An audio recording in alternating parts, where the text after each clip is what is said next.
think it's okay for me to ask a patient's spouse or the person who will be surviving the hospice patient what their plans are for after the death?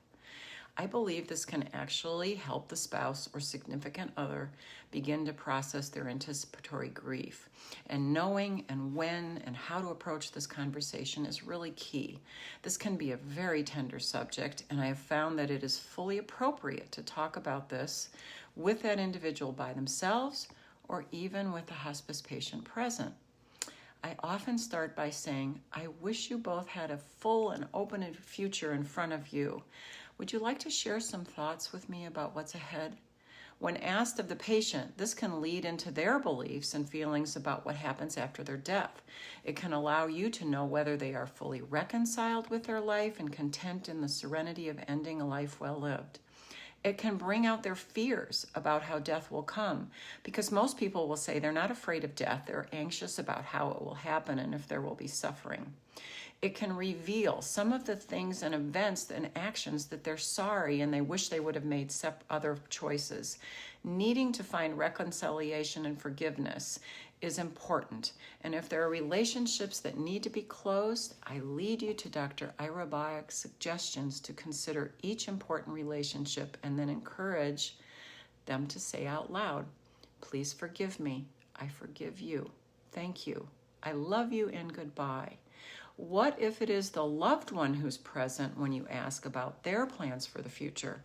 Sometimes this brings up their feelings of guilt because they are going to live on and their loved one won't be there.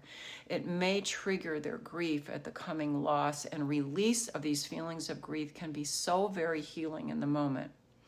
Processing grief before the loss can help to minimize the extremity of the grief after the death, although the finality of the loss will always have its own chapter.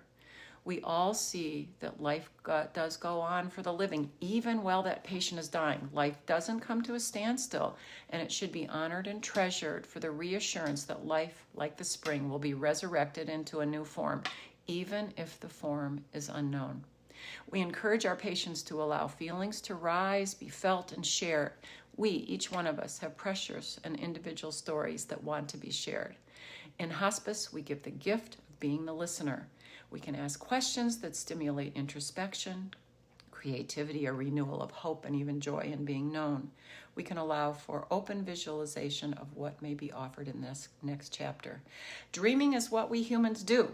And even in the midst of coming death, the dream of what comes after for each participant in the hospice circle, the patient, the family, the friends, the lovers, it's precious. Invite in this human connection. Look into each set of eyes. Listen to the words, the emotions, and the spirits. I look at it as holding this beautiful chalice for each hospice patient and circle as they process their own individual experience.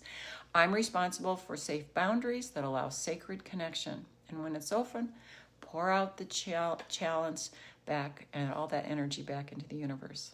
Don't be afraid to ask scary questions. What you're afraid of, what do you hope for? What mistakes did you make? What change, if you could, would you relive over and over if you could to change? What would you miss the most? What will you feel relief? These types of questions may lead our celebration of our humanness in many ways you never expected. Aren't we lucky to be alive?